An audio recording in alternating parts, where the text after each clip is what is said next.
आप देख रहे हैं Bharat 47 news. Iman tours and travels बेहतरीन सुविधा के साथ लोगों को करा रही है उम्रा। देश के पूर्व प्रधानमंत्री और वरिष्ठ कांग्रेस नेता मनमोहन सिंह की लंबे अरसे से तबीयत खराब थी और इसी के चलते गुरुवार को दिल्ली एम्स में उन्होंने अंतिम सांस ली। मीडिया रिपोर्ट्स के मुताबिक मनमोहन सिंह एक लंबे अरसे से बीमारी से जूझ रहे थे। इसके बाद गुरुवार को उन्हें दिल्ली एम्स में आपातकालीन वार्ड में भर्ती कराया गया। आपातकालीन वार्ड में भर्ती कराने के बाद डॉक्टरों ने तुरंत उनका इलाज शुरू किया, लेकिन इसके बाद जानकारी सामने आई कि उन्होंने अंतिम सांस ले ली है, उनका निधन हो गया है। मनमोहन सिंह को देश के सबसे सफलतम वित्त मंत्रियों और देश के सफलतम प्रधानमंत्रियों में से एक माना जाता है।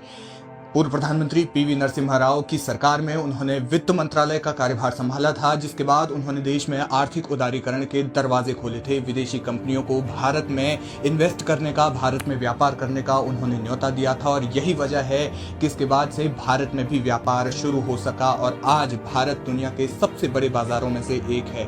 भारत में जितने भी वित्त मंत्री हुए हैं उनमें से मनमोहन सिंह को सबसे सफल वित्त मंत्रियों की सूची में अव्वल दर्जे पर गिना जाता है। इसके बाद साल 2004 में वे पहली बार देश के प्रधानमंत्री बने और 2014 तक लगातार 10 सालों तक वे प्रधानमंत्री बने रहे। खास बात यह है कि उनके प्रधानमंत्रित्व कार्यकाल के दौरान एक भी बार उनके खिलाफ अविश्वास प्रस्ताव नहीं लाया गया था। उन्होंने कई अहम फैसले दिए। वे कुल 33 साल तक देश के उच्च सदन के सदस्य रहे और इस साल अप्रैल में राज्यसभा से सेवानिवृत्त हुए थे। साल 1998 से 2004 तक राज्यसभा में वे विपक्ष के नेता भी रहे।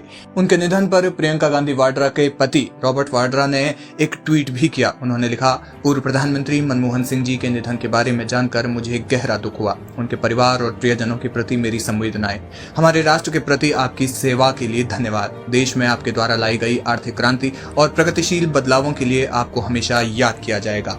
बताया जा रहा है कि शुक्रवार को कर्नाटक में होने वाली कांग्रेस नेतृत्व की रैली को पूर्व प्रधानमंत्री डॉक्टर मनमोहन सिंह के निधन के बाद रद्द कर दिया गया है। कांग्रेस का पूरा नेतृत्व दिल्ली पहुंच रहा है। मनमोहन सिंह ने जून 1991 में तत्कालीन प्रधानमंत्री पीवी नरसिम्हा राव के नेतृत्व वाली सरकार में वित्त मंत्री के रूप में शपथ ली थी और इसके बाद 4 महीने के बाद उन्हें पहली बार राज्यसभा में उन्होंने प्रवेश किया था। तब से वे लगातार इस सदन का हिस्सा बने रहे।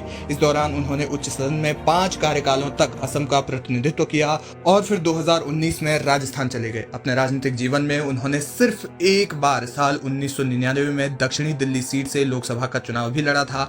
हालांकि उन्हें उस चुनाव में सफलता नहीं मिल सकी थी। पूर्व पीएम मनमोहन सिंह का जन्म अविभाजित भारत के पंजाब प्रांत के एक गांव में 26 सितंबर 1932 को हुआ था। डॉक्टर सिंह ने वर्ष 1948 में पंजाब विश्वविद्यालय से मैट्रिक की शिक्षा पूरी की। इसके बाद उन्होंने अपनी आगे की शिक्षा ब्रिटेन के कैम्ब्रिज विश्वविद्यालय से प्राप्त की। 1957 में उन्होंने अर्थशास्त्र में प्रथम श्रेणी से ऑनर्स की डिग्री प्राप्त की। इसके बाद 1962 में उन्होंने ऑक्सफोर्ड विश्वविद्यालय के न्यूफील्ड कॉलेज से अर्थशास्त्र में डी.फिल किया। अपनी पढ़ाई पूरी करने के कुछ समय बाद वे राजनीति में सक्रिय हुए और भारत के सबसे सफलतम राजनेताओं। ईमान टूर्स एंड ट्रेवल्स बेहतरीन सुविधा के साथ लोगों को करा रही है उम्रा। आप देख रहे हैं भारत 47 न्यूज।